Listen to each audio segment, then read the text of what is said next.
Okay students, तो अब बात करते हैं हम किसकी, बायोलॉजिकल रोल ऑफ कार्बोहाइड्रेट, यानी कि हमारे शरीर में या बॉडी में क्या रोल है कार्बोहाइड्रेट का। ठीक है, या जीवित जो प्राणी हैं उनके लिए जो आपका कार्बोहाइड्रेट है वो किस किस तरीके से काम आ जाता है। पहला है आपका immediate source of energy in living cell, यानी कि जितनी भी लिविंग सेल है उसको एनर्जी प्रोवाइड, इमीडिएट एनर्जी यानी तुरंत एनर्जी प्रोवाइड कराने का कौन काम करता है, कार्बोहाइड्रेट। ठीक है, दूसरा है आपका they are used as dietary fibre like cellulose. अब जो अब प्लांट में आपके पाया जाता है वो सेलुलोज जो होता है वो क्या होता है, आपका कार्बोहाइड्रेट होता है, पॉलीसैकेराइड में आता है सेलुलोज, जितने भी ग्रीन प्लांट हैं। ठीक है, तो डाइटरी फाइबर, तो सेलुलोज में इतने ज्यादा वो होते हैं तो ये फाइबर की तरह काम करता है। ठीक है, तीसरा है they are used as flavouring and sweetening agent. ठीक है, ये इस तरह के कार्बोहाइड्रेट है, ये फ्लेवर भी काम करते हैं, फ्लेवर की तरह भी, और स्वीटनर की तरह भी काम करते हैं, मीठा। स्वीटनिंग एजेंट मतलब ऐसी चीजें जो मिठास लाती हैं, और फ्लेवरिंग एजेंट मतलब जो फ्लेवर लेके आती हैं, जैसे स्ट्रॉबेरी फ्लेवर हो गया आपका, है ना, पाइनएप्पल हो गया, फ्रूट्स के जो फ्लेवर होते हैं। ठीक है, चौथा पॉइंट है आपका they are important component of brain cell. ठीक है, यानी कि ऐसे कार्बोहाइड्रेट जो आपके ब्रेन सेल्स में भी पाए जाते हैं, जैसे कि देखिए एक का एग्जांपल है ग्लाइकोलिपिड्स। ग्लाइको यहाँ पर क्या है आपका, ग्लाइकोजन। ठीक है, और प्लस लिपिड्स यानी फैट आपके। तो ऐसे फैट या ऐसे कार्बोहाइड्रेट जिनके साथ लिपिड भी जुड़ा हुआ है, या ऐसे लिपिड जिनके साथ ग्लाइकोजन भी जुड़ा हुआ है। ठीक है, या आपका ग्लूकोज मॉलिक्यूल जुड़ा हुआ है। ठीक है, तो ब्रेन सेल में भी काम आता है। ठीक है, पांचवा पॉइंट है they are stored in our body in the form of glycogen. ये जो आपके कार्बोहाइड्रेट हैं ये हमारी बॉडी में स्टोर रहते हैं ग्लाइकोजन की फॉर्म में। कहाँ, लिवर में, मसल्स में। और जब हमें जरूरत होती है एनर्जी की, ठीक है, and converted into the glucose, जब भी हमें एनर्जी की जरूरत होगी तो वो अल्फा 1,4 ग्लाइकोसिडिक लिंकेज वाले बॉन्ड टूट जाएंगे और ये हमें ग्लूकोज प्रोवाइड करा देंगे जब हमें जरूरत होगी या जब हम भूखे होंगे। ठीक है, छठा पॉइंट है they are important content of DNA and RNA.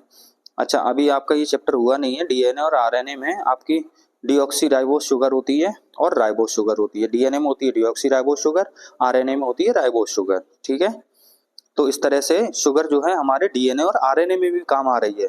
ठीक है, अच्छा, सातवां पॉइंट है दे एक्ट एज एंटीकोएगुलेंट। ठीक है, in the form of heparin.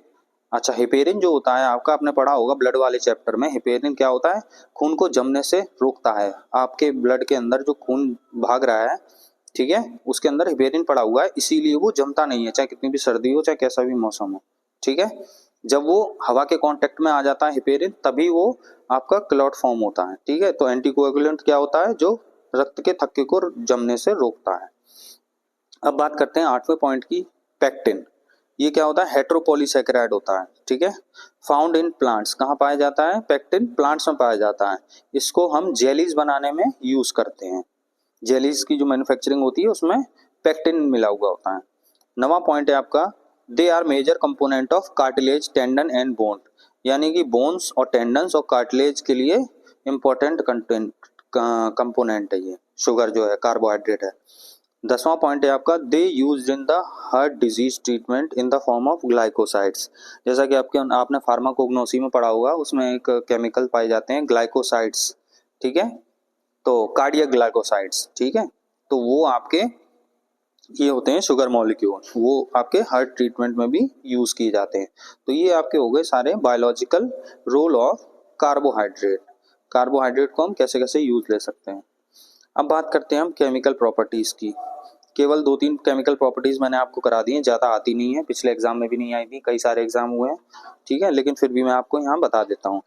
तो पहला है इसमें आपका केमिकल प्रॉपर्टीज में व्हेन हीटेड, जब हम इसको गर्म करते हैं, ड्राई और विद सल्फ्यूरिक एसिड, या तो नॉर्मल गर्म कर लीजिए सीधे आग पे, या फिर आप उसमें सल्फ्यूरिक एसिड डाल रहे हैं। ठीक है, दे अंडरगो डिहाइड्रेशन, तो क्या होगा उनके अंदर, डिहाइड्रेशन यानी कि पानी जो होगा वो सारा निकल जाएगा। Then characteristic burning sugar smell, तो जब आप किसी चीज को जलाएंगे या कार्बोहाइड्रेट को जलाएंगे तो कैसी स्मेल आएगी आपको, शुगरी स्मेल आएगी, शुगर जैसे चीनी जलती है। तो इस प्रोसेस को कहते हैं कैरिमिलाइजेशन। ठीक है, दूसरा पॉइंट है आपका reducing sugar also react with Tollens reagent and form a precipitate of find silver mirror on the glass of wall tube, जो आपने टेस्ट किया था जिसमें वो शीशे जैसा चमक रहा था। ठीक है, आपकी कहाँ, टेस्ट ट्यूब पर, ठीक है। तो रिड्यूसिंग शुगर क्या होती है, वो टॉलेंस रिएजेंट से रिएक्ट करके एक प्रेसिपिटेट बना लेती है और ऐसा लगेगा आपको जैसे इसमें शीशा आ गया है, सिल्वर, ठीक है, मिरर की तरह चमकेगी। वो कहाँ चमकेगी, आपकी जो टेस्ट ट्यूब होगी उसकी वॉल पे चिपकी हुई। अब तीसरा है oxidation. Oxidation with an aldose with bromine water, यानी कि आपने सैंपल लिया एल्डोस है अगर उसमें, उसका ऑक्सीडेशन कराया किसके साथ, ब्रोमीन वाटर के साथ, तो वो किस में कन्वर्ट हो जाएगा आपका, एल्डिहाइड ग्रुप में। इन एल्डिहाइड ग्रुप किस में कन्वर्ट हो जाएगा आपका, कार्बोक्सिल ग्रुप में। जैसे कि आप देख सकते हैं यहाँ पे ये एल्डिहाइड ग्रुप है, CHO सबसे ऊपर उसमें आपने ब्रोमीन वाटर यूज किया और पानी यूज किया, तो ये देखिए CHO जो है ये किस में कन्वर्ट हो गया, COOH में। तो यानी कि एल्डिहाइड ग्रुप किस में कन्वर्ट हो गया आपका, कार्बोक्सिल ग्रुप में। तो ये चैप्टर आपका होता है यहाँ पे फिनिश। अच्छा मैं एक चीज और बताना चाहता हूँ, यहाँ पर आ गया है अगर आपका, ये देखिए हेट्रोपॉलीसैकेराइड, ठीक है।